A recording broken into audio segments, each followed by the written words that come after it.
Despite receiving what are likely their best interpretations in recent years, the Isekai genre is still kinda in the mud. For every Mushoku Tensei, ReZero and Konosuba, you get In Another World of My Smartphone, Conception, Isekai Cheat Magician, and a bunch of Sword Art Online sequels. Why can't the creators give their stories a little more consideration than just the title and the main character's gimmick? Yes, saturation is a thing, but a little more originality would be nice, a little less meta jokes, and loser main characters with black spiky hair who are truck-hooned into a new world and now are like, ooh, I'm OP. Take that crap and throw it in the bin. This is where Reborn as a Vending Machine enters the picture.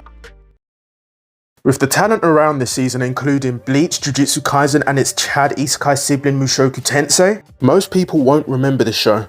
And that's unfortunate. It's about a guy who is an otaku vending machine, which I had no idea was even a thing. A vending machine that was poorly fastened to the back of a truck isekais him. When he wakes up, he's changed into what killed him and the thing he loved. I know. Taking Fatal Attraction to those levels, I'm here for it. But as he's now an inorganic object, he is unable to move, eat, piss or shit. He can speak a preset list of lines, as you'd hear from any vocal machine. Isn't that right, Hakon?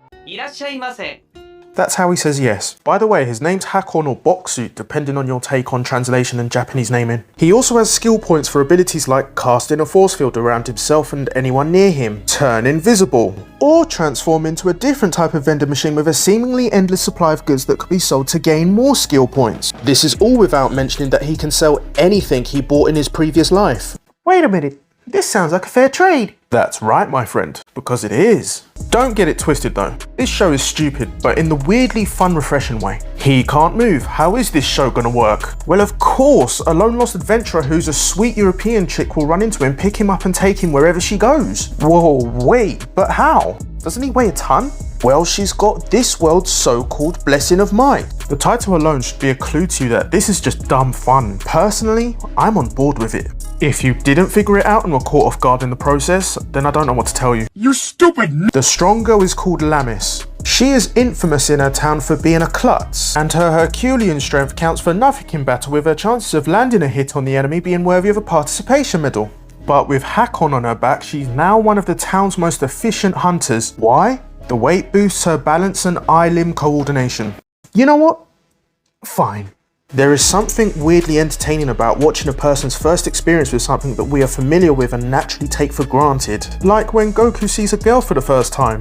Oh wow, that can mean many things. Scrapping that example, like when Goku sees a car for the first time. Or how he sees just about anything new to him in the early stages of Dragon Ball. Or a child's facial reaction to their first spicy or sour snack. Heck, that's why even YouTube reaction channels have been a thing for over a decade. In this show, that's where most of its original humour stems from. There's this old man who constantly uses Hakon's lottery option to feed on his gambling addiction. I know, exploitation, right? Is what I would say if Hakon didn't need to avoid running out of points to stay alive. The director of Hunter seeks help from Hakon on how to prevent human overpopulation of the town. So what happens next? Hakon transforms into a vending machine for rubbers. The weird and constant theme is that Lamis is being conveyed as the love interest. How's that gonna work? I don't know. Watch the show. That's what I'm doing. There's also this little girl competing for Hakon's permanent services. And here's what she says to Lamis.